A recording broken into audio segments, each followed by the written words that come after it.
ونستعينه ونستغفره ونعوذ بالله من شرور أنفسنا ومن سيئات أعمالنا من يهده الله فلا مضل له ومن يضلل فلا هادي له وأشهد أن لا إله إلا الله وحده لا شريك له وأشهد أن محمدا عبده ورسوله أرسله الله تعالى بالهدى ودين الحق ليظهره على الدين كله ولو كره المشركون ولو كره الكافرون فبلغ رسالة ربه وأدى أمانته ونصح لأمته وجاهد في الله تعالى حق الجهاد حتى لحق بالرفيق الأعلى فترك أمته على المحجة البيضاء ليلها كنهارها لا يزيغ عنها إلا هالك فما من خير إلا دل الأمة عليه وما من شر إلا حذرها منه صلى الله تعالى عليه وعلى آله وصحبه وسلم تسليما أما بعد فإن أصدق الحديث كتاب الله تعالى وخير الهدي هدي رسول الله صلى الله عليه وسلم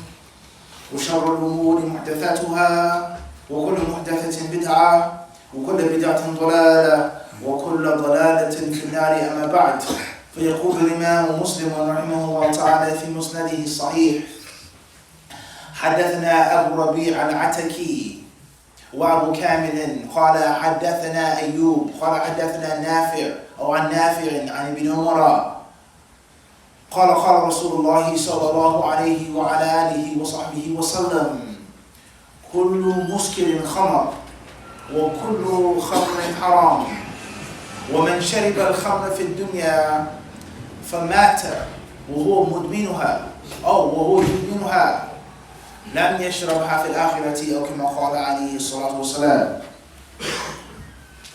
After our normal traditional introduction of praising Allah subhanahu wa ta'ala and declaring His oneness and His uniqueness and proclaiming our faith, our belief and our submission and sending prayers upon the Messenger of Allah alayhi salatu wasalam, his family members, his wives, his children, and all of his righteous companions.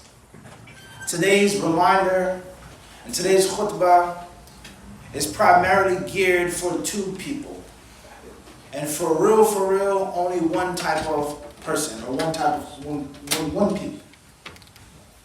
The first are those who have children. And the second are the children themselves. But not young children, nor older children, but in the middle a little bit. And the theme of today's khutbah, bi'idhnillahi ta'ala, what I want to talk about, what I want to discuss, what I want to remind you of, enlighten myself and enlighten you with, is the reality of what a wise man once told us. Is that he who thinks lightly of his enemy will soon be his captive. He who thinks that his enemy is less and weak, and I'm going to win, and everything is simple and easy, and there's nothing to worry about, there's nothing to fear. He who scorns his enemy unnecessarily will at best be captured by his enemy, if not have his life taken by his enemy. There are too many examples of this in history in which people went into a fight, a one-on-one fight, a battle, a war, whatever the nature of the engagement was. And they thought that they were big and bad and tough and rough, and that their enemy was puny and weak and small, and will be home by lunch. They left their camp, prepare the meal, we'll be back before lunch. And they never came back. Or they went home for lunch, they made it to lunch, but for someone else's lunch, as a slave, as a captive, as a prisoner of war. So the moment you look down upon your enemy, there's nothing to worry about, there's no big deal, there's no threat, stop being so paranoid, relax, have fun, calm down. That is when your enemy attacks you, and in most cases, defeats you. And this is with regards to something that is a big problem in our society, in our community. And that is the scourge of drugs and intoxicants. The parents who think and feel and say that it can't happen to my son or my daughter, my children, because I've provided them with so many things. Because they have a good education, or because of the neighborhood in which we live, or their background, Or, let's be frank and let's be honest, what many of us say, because of our race. We don't do that kind of stuff. Or our class. Even within one race, there are different levels of rank. The lower class people, they do those drugs. As far as my children are good children. My children are Muslims. My children, they are responsible, they're successful, so on and so forth. The parent who thinks like that will become a victim when he finds out that his son or his daughter is addicted to drugs and has been using drugs for many years and has been stealing your money and using the wealth that you work hard to provide them with to get high and to stay high. Let alone the ultimate loss when you get the phone call, you're requested to go down to the morgue. You're requested to identify your son that has died because he overdosed. One of the reasons why many people's children become addicted and caught up in that wild, violent, turbulent world of drug abuse and drug addiction is because they thought that it could never happen to them. And the same applies to the actual fiend or the addict. I can quit whenever I want to. I'm not addicted. I do it on the side. I work hard. I'm not out here killing people. It could be a stronger drug or a worse drug. It's not that bad. He looks lightly upon his enemy, and he doesn't realize that his enemy has him in his grasp. He has captured your mind, capturing your body, and the ultimate capture will be your soul by leaving Islam. And when that drug, whatever that drug may be, whether it's an old school drug, or whether it's a new school drug, whether it's something that you snort, or smoke, or inject, or drink, or watch, or listen to, whatever the nature of the drug, fentanyl, with benzos, trank, pills, heroin, cocaine, this stuff is old. But the kids today, they're into new types of drugs, synthetic drugs, which are 10 times more ugly, 10 times more addictive, 10 times more ruinous, eating away at your skin and your flesh. And oftentimes, other types of drugs and intoxicants, you don't even know that they're there. You can't see it, you can't smell it, you can't feel it, but it's there. And your child is a victim. And we're all victims of drugs on one scale or another. Whether I used to use them, whether you are using them now, whether your father is a drug addict, whether your mother was a drug addict, whether your son was incarcerated, whether you were incarcerated, whether you live in a neighborhood infested with drugs, whether you left the neighborhood that was infested with drugs, and you now spoil your children, and you don't teach them anything, and you drown them in material possessions, running away from the horrors of their lifestyle. You're a victim of the drug, one way or another.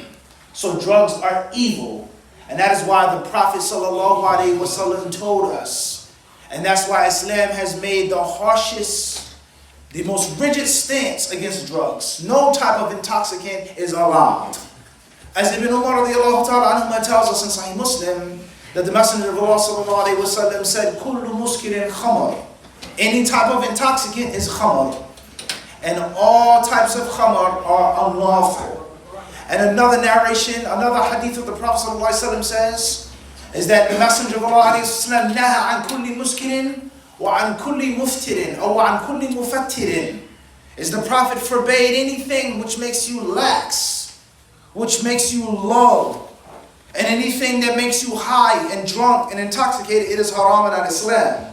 And Allah subhanahu wa ta'ala, He called one type of intoxicants wine, which is a very ancient intoxicant, a very ancient type of drug. He called it filth, rijsun, min amal shaitan, from the handiwork of the devil. What happens when people get drunk? But our kids today, my teenage son, my teenage daughter, my 12-year-old son, drinking alcohol is the least of my worries. The least of my worries today. That's old-fashioned. But the drugs today that kids like and enjoy, and they watch videos and movies and songs, and the rappers and the singers and the dancers and the entertainers and those who are influencers, they idolize them. The drugs that they sing about and talk about on a different level of high and of destruction. So if you think that it can't happen to you, it can't happen to your children, my son is too good, I don't need to keep a watchful eye, a vigilant eye. I don't need to check this. I don't need to prevent this. I don't need to have this conversation. Then you are a fool. And we know that he who leads a foolish life or a fool's life will soon reach a fool's end. That's a law of nature. If you live the life of a fool, you will end up as a fool. And from that is scorning and underestimating the reality of drugs and how powerful they are and how intertwined they are with culture today. The videos that your son is watching and listening to, the sneakers, the jackets, the clothes, and the list goes on. So Allah subhanahu wa ta'ala, he tells the Muslims, وَخُذُوا حِذْرَكُمْ, take your precaution, be vigilant, keep an open eye, and never, ever, ever become a victim of relaxation and complacency. And he, in times of war, is the one who never, ever puts his sword down, even in times of war. So be mindful, O parents, of your children and the world in which you live. If you're not having those conversations with your children, if you're not disciplining your children, if you're not rewarding your children, if you don't have a good relationship, a healthy relationship with your children, if you don't prevent your children from hanging out with the wrong crowd, and if you don't force your children to hang out with the right crowd, it's nothing but a matter of time before your precious daughter, before your beloved son will be exposed to the world of drugs. Will he or she stand the test, or will they become victim? Will they become a statistic, a number, or will they prevail? Muslims don't do drugs? Of course not. It's impossible. Not in this neighborhood? No. Not in my household, not in my family. If that's what you think, then the shaitan has tricked you. And those of your children, alhamdulillah, who are not on drugs, they don't deal with drugs, they don't deal with drugs, alhamdulillah, you still need to talk with them and speak with them, because the soul is weak and the whispers of shaitan are everywhere. And if it's not them, then it's someone that they know. It's someone at school. It's someone at the masjid. And it's someone in the family. We ask Allah subhanahu wa ta'ala to protect our children from drugs, protect us from drugs, and allow us to have the necessary recovery from this evil.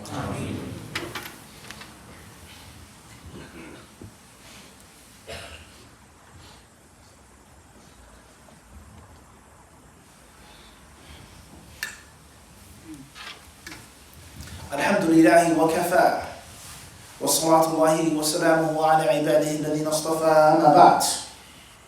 When we speak about drugs and intoxicants, then of course that's a very long discussion. Where do we start? The history of quote-unquote drugs. Where do they come from? And when did people begin to take things that cause them to hallucinate, or to transcend, or to leave and escape reality, and why? What people, what countries are responsible for spreading drugs in the modern world, in the West? The Opium Wars, Great Britain and the Ming Dynasty. Who's responsible for the opioid crisis? How do drugs reach our country? Aren't there police? Aren't there coast guards? What are the effects of bribes and corruption? What did Islam say about those who take bribes and those who give bribes, and how they are cursed? What is the violent nature of the drug trade? I don't smoke that stuff. Fiends. Such and such, they do that. I just sell it.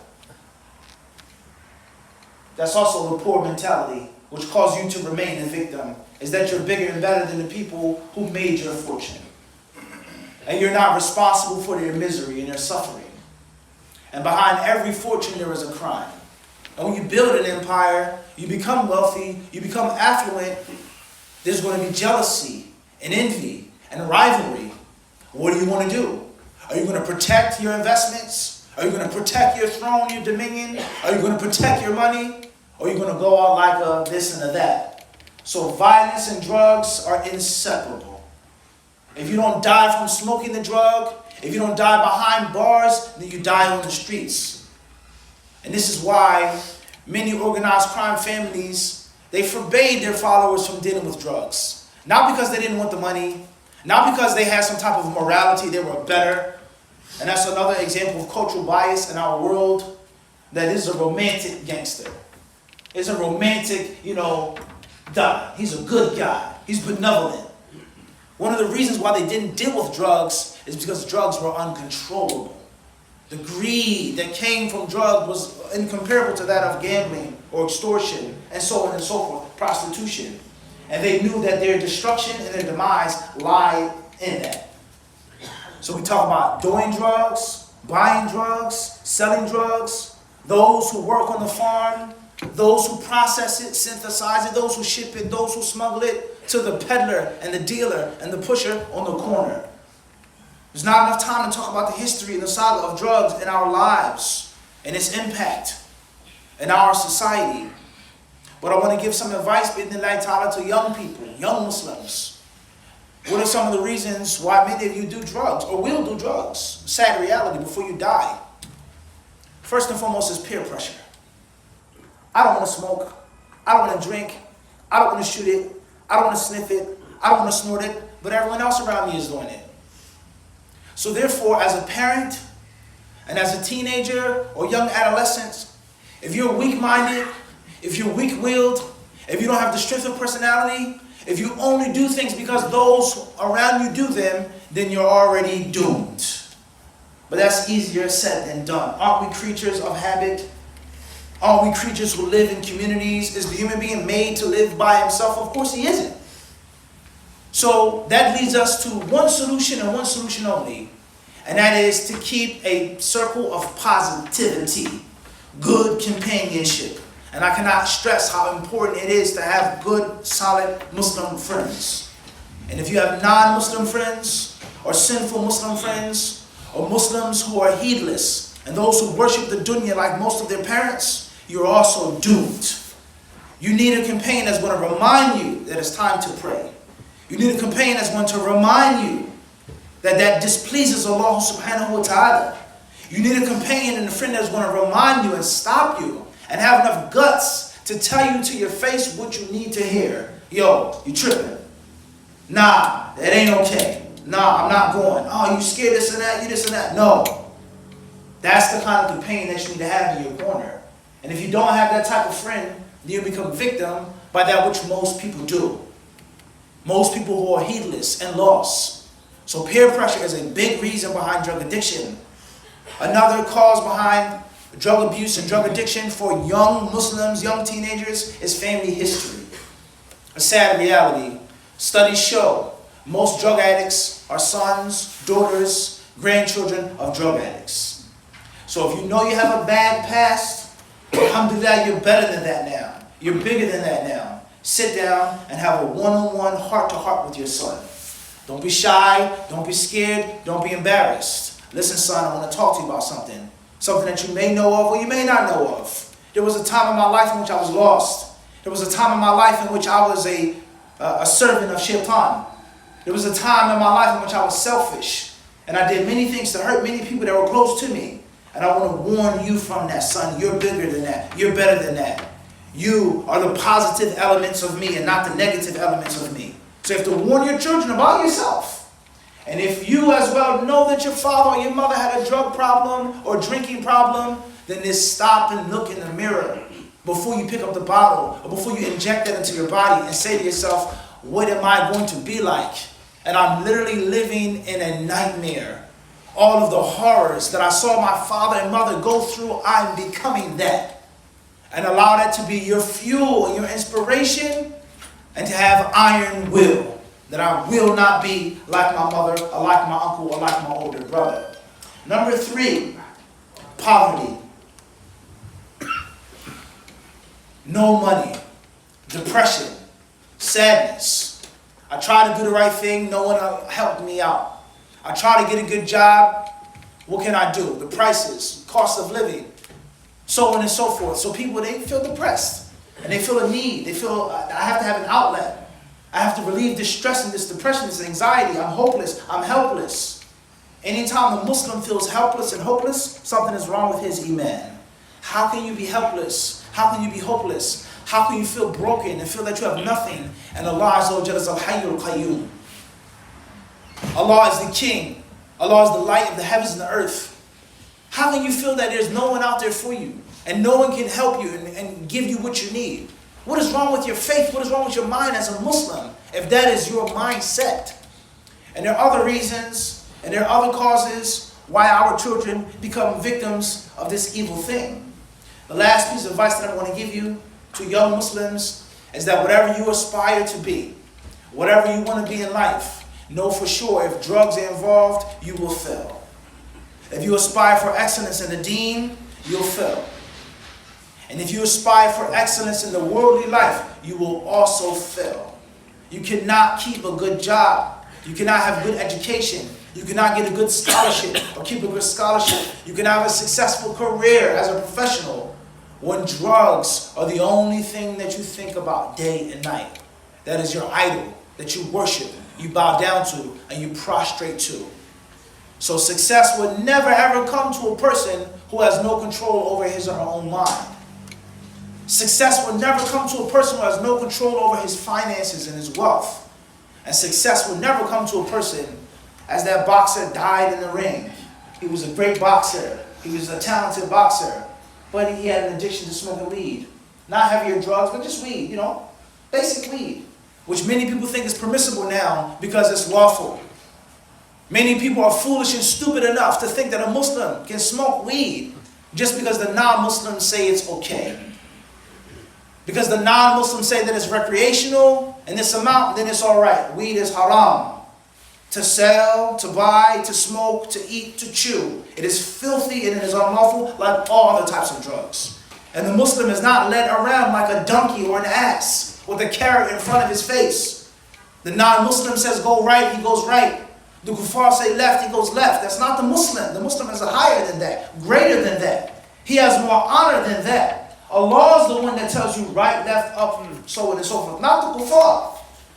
So just because they allow it, it doesn't mean that it's lawful. It doesn't mean that it's permissible for you to drink and for you to smoke. It's still haram. But the moral of the story is that as he was supposed to be training, avoiding women, on a strict, rigorous diet, working, studying day and night, preparing for a big fight, he was getting high. And then when he got into the ring and he started fighting, he was doing well, and all of a sudden he started running out of breath. And he couldn't breathe well. And he found problems with his heart. And he died in the ring. Why did he die? Because his opponent beat him to death? No. He defeated himself.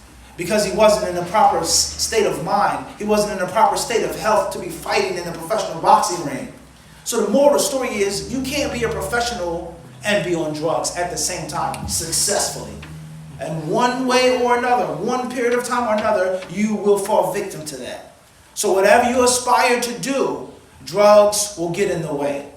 In other words, you'll be a loser in the deen, and you'll be a loser in the dunya. Don't do drugs because it's the cool thing to do, or because other people around you are doing it. Don't do drugs because it's going to take you away from your current state of pain, or sadness, or depression. That's a trick of the shaitan. He gives you one moment of joy, and he gives you a lifetime of misery and suffering and of depression. So be careful. Be mindful of who you have in your circle. Be careful of your friends. My advice to young Muslims is be mindful of your time. Don't waste all of your time. Be positive. Have dreams. Have aspirations. And never ever look down upon your enemy thinking that it can't happen to you. Because there are countless fiends who are smarter than you, who are prettier than you are, who are stronger than you, who are funnier than you, who are cooler than you. There were people that were better than you, and they became statistics. So don't think that you're too hard and too tough to become a victim, letting your guard down. It's my advice to myself. It's my advice to every single Muslim, especially to the youth, and especially to the parents. Have those one-on-ones with your children. Talk with them. Be vigilant. Fix the relationship with your children, which is another major cause behind drug abuse, is that my father never loved me, or my mother was never there for me, or my parents were too busy making money. Or the sad and bitter reality, my father's a sheikh. He's traveling the dunya, giving talks, doing lectures, and he never had enough time for me.